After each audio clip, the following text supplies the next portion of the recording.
السلام علیکم حضور، جیسے ہمارے ہاں پاکستان میں شادیاں وغیرہ ہوتی ہیں، کبھی لڑکی والے جہیز وغیرہ دیتے ہیں لڑکے والوں کو، کہ وہاں عربوں میں یہ رواج ہے کہ وہ لڑکی کی قیمت لگاتے ہیں.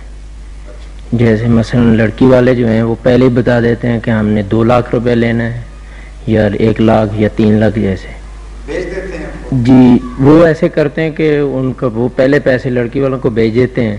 اس کے بعد پھر پابندی کیا ہوتی ہے لڑکی پہ؟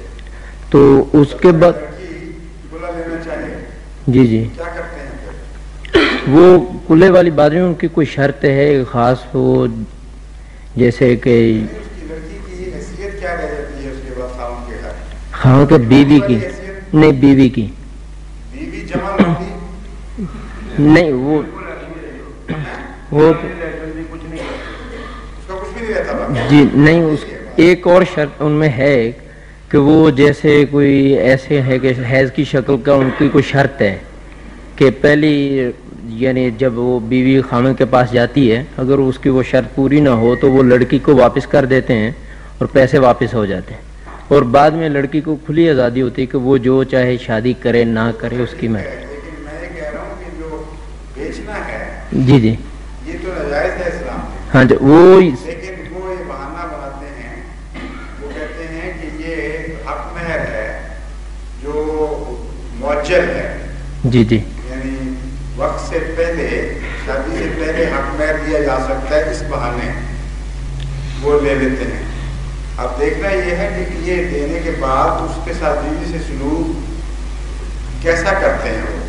کیا مہر ادا والا سلوک کرتے ہیں یا سودا بازی والا اور فروخت والا سلوک کرتے ہیں؟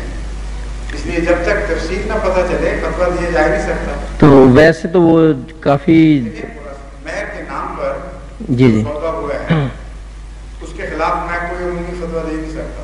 جی، لیکن اس میں ایسے ہے نا کہ بعض دفعہ کو کرتے ہیں عرب جو ہیں جو کرتے ہوں وہ خلاف کرتے ہوں گے، اس کی بات ہوگی تو میں فتویٰ دوں گا. جی جی تو آپ نے جو اتنی سی بات پوچھی ہے اس کا جواب یہ ہے جی کہ یہ حرکت اگر مہر معجل ہے یقینی جنوین طور پر جی جی تو پھر کوئی حرج نہیں. لیکن اگر آپ نے جس طرح فکرہ بولا قیمت ڈالی جاتی ہے اور جی جی تو یہ ناجائز ہے. یہ اسی لیے میں کہتے اسلام میں اس کا کیا ہے قیمت ڈالنے کا کوئی اسلام میں قیمت عورت کی نہیں پڑا کرتی، مہر میں قیمت مرد کی پڑا کرتی. مہر کا فلسفہ قیمت کے فلسفے سے بنیادی طور پر مختلف ہے. جی مہر کا فلسفہ یہ ہے کہ مرد اپنی توفیق کے مطابق دے گا، قطع نظر اس کے کہ عورت کا خاندان کیسا ہے یا اس کی اپنی حیثیت کیا ہے. اور یہ جو کہہ رہے ہیں یہ عورت کی قیمت ڈالتے ہیں، قطع نظر اس کے مرد کی کیا حیثیت ہے. اس لحاظ سے عملاً شکلیں بالکل بدل جاتی ہیں. اگر ایک بادشاہ جو کروڑ پتی ہے وہ شادی کرتا ہے غریب عورت سے، تو اس موجودہ عرب فلسفے کے مطابق وہ غریب عورت کی قیمت اگر 400 درہم ڈالے گا تو وہ 400 درہم ہی دے گا، جو اسلامی نقطۂ نگاہ سے ناجائز ہوگا. اسلامی نقطۂ نگاہ سے خواہ وہ غریب عورت سے شادی کرے، خواہ وہ امیر سے، خواہ وہ بدصورت سے، خواہ وہ خوبصورت سے، مہر اپنی حیثیت کے مطابق مقرر کرے گا. اس لیے مہر میں فلسفہ مرد کی قیمت ڈالنے کا تو ہو سکتا ہے، عورت کی قیمت ڈالنے کا نہیں. یہ ایسے کرتے ہیں، وہ انڈیا چلے جاتے ہیں کہ سستی اس بات کو ختم میں آپ کو جواب دے رہی ہے، ایسے جی کرتے ہو یا نہ کرتے ہو. جی جی آپ کو اسلامی مسئلے میں دلچسپی تھی، وہ میں جواب دے دیا، بس کریں اس بات. شکریہ.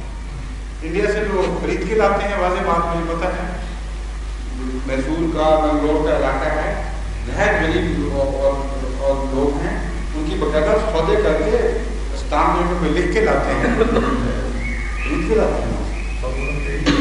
میں نے روز 2-3 شادیاں اوپر کیا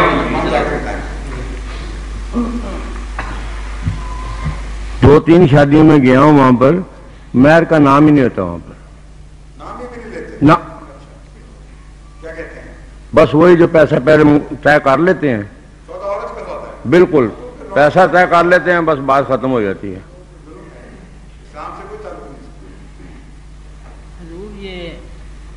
نہیں. یہ مختلف علاقوں میں مختلف رواج ہیں. لیبیا میں ہاں جی لیبیا میں یہ مہر بھی نہیں اور اس کی لڑکی کی قیمت بھی نہیں. یہ ان کا کسٹم ہے کہ وہ لڑکی کی قیمت کچھ مقرر کرتے ہیں، قیمت کے طور پہ نہیں، نذرانے کے طور پہ کہ وہ لڑکی والوں کو لڑکے والے دیں تاکہ وہ اس کے جہیز کے لیے خرچ کر سکے. لڑکی والوں کو لڑکے والے دیں جی ٹھیک ہے تاکہ وہ جہیز پہ خرچ کریں. لیکن وہ جہیز خریدتے ہیں اسے وہ خریدتے ہیں پھر وہ اور بات ہے. ہاں اور اس میں لڑکی آزاد ہے اور لڑکی آزاد ہے شادی کے بعد ماں باپ دے دیتے ہیں پھر وہ اپنے پاس رکھتے ہیں نہیں. اور لڑکی کو تو جو واجبی دینا ہوتا وہی دیتے ہوں گے وہاں. ہاں جی وہاں اس کے باوجود وہاں یہ ہے کہ لڑکیاں اتنی آزاد ہیں کہ 40-50% کیسز جو ہوتے ہیں وہ ڈیورس کیسز ہوتے ہیں. اس پہ اب کس سے میں